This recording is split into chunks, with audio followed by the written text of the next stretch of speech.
Beautiful morning. The first sales meeting for the year. Here we go. And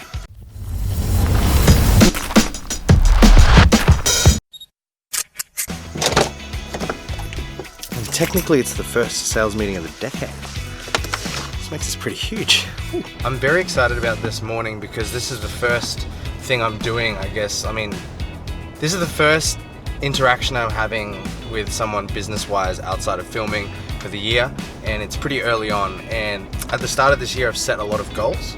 I've set a ton of goals, and a lot of them are very stretching goals, especially in terms of sales and revenue targets. And I know that it's taken a year to really cement in my mind the fact that there's value, that there really is value in what we do in video production.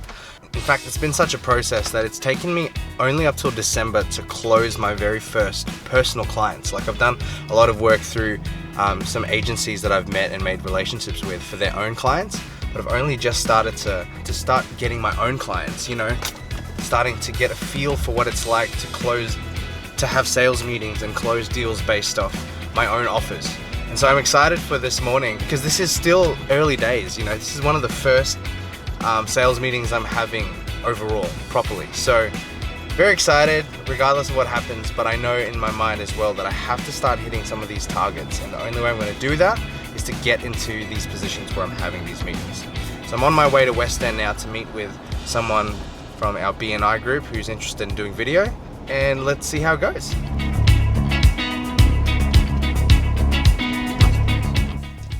Finding parking is always one of the worst things ever, especially in a place where you're just not familiar with. I just really stuffed up this parallel park, but hey, we're here. Made it. Alright, let's go walk to this meeting and I'll talk to you guys about what happens afterwards. 1 hour later. Well, that was pretty exciting. I'm fairly sure I've just closed another deal, which is amazing. God is so good. About to head to a second meeting I have this morning, just close by in South Bank, and I'm going to meet with another video production guy who is part of my BNI chapter. Excited to meet with him because he's a good bloke, also a Christian, and just want to learn more about each other's business. And if anything, I don't see other video production companies as competition. I want to collaborate with people to create awesome stuff, so I'm keen to see how this meeting goes. And then I'm going to meet up with my parents because they're in Brisbane and I want to hang out with my parents because I haven't really been able to over the last year. So yeah, it's going to be a good day. And there's my car.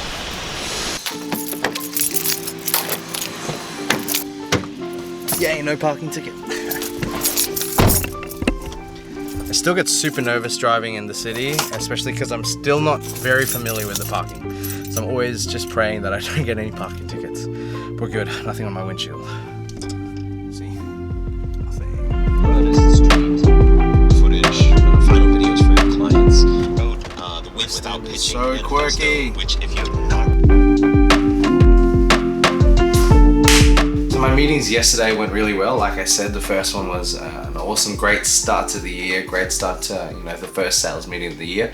The second meeting I had was also really good. I didn't record any of it, but it was actually really great to be able to meet with Adrian properly and get to sit down and listen to how he's built his business over the last 4 or 5 years, which is, I guess, thinking towards where I want to be in 4 or 5 years. It's really been good to surround myself with the right people who've already done this before me, and so I can learn from their experiences, and it's just a lot more, I guess it's a lot easier to learn from someone else than it is to try and figure it all out by yourself. So, even listening to how he's approached it, he has a different style, he has a different way of attracting clients, he has different philosophies that he's developed on how to price, on how to run your business. And at the end of the day, he wasn't even scared to tell me that he still doesn't have a clue what he's doing. So that's very comforting to me, because it just goes to show it's not just him, it's a lot of business owners that I've met over this last year and a half. Most people, I guess if you're real about it, you don't pretend to know anything. You only know what you know. So, but he's a little further ahead of me. But I started off the video yesterday talking about how 2020 is going to be a very big year, and believing for a lot. We started the year off doing a lot of goal planning, and so even having that first meeting of the year, the first sales meeting of the year, was a very positive experience for me, because I had written down a bunch of goals, gonna blank them out, and part of them are to do with business. Once again, I'm gonna blank them out, so you can see that there's actually a lot of writing on this page that I'm gonna blank out because they're private. But regardless, the key for me was starting off this year really strong in defining the goals that I wanted to achieve, and actually not just defining goals that I thought were possible, but dreaming really big, like beyond what I believe is actually possible in my own strength, which is faith, which is the realm of faith and the realm of God shows how good he is. This whole first little bit of January, I've been able to hear a lot about stretching in goals and dreams and faith, whether it's been in church. The first Sunday sermon of 2020 was really good. Brian Houston talked about dreaming regardless of the age you were in, the phase of life. And I've also been reading a very famous book called The 7 Habits of Highly Effective People by Stephen Covey. The second habit is to begin with the end in mind. And that's kind of the principles of what I'm doing, what I want to be doing. It's all good to put goals in place, but at the end of the day, like, goals in and of themselves are not the end goal. The best way to fulfill habits and to fulfill goals and to do that kind of thing is to associate yourself with the identity that you want to become. For example, say losing weight.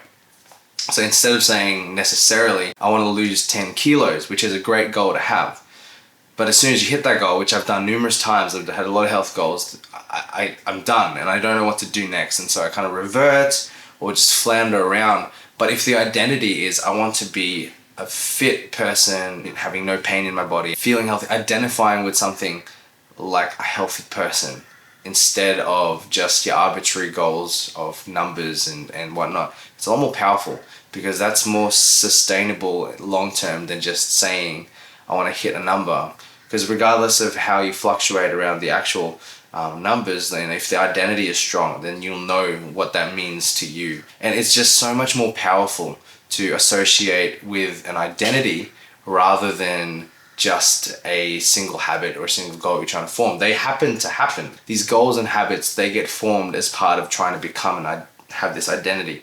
So with beginning with the end in mind, with even the business goals that I have for this year, the life goals, it's not necessarily about this year, but it's more towards defining what I want to see as a legacy when I'm 70, 80 years old. I've actually taken a little bit of time to pray over that and write that down. So if anything that I plan out for 2020 doesn't line up with where I want to be in 50 years time, yikes, then that stuff doesn't happen, because it doesn't associate with the legacy, the identity I want to have in the future.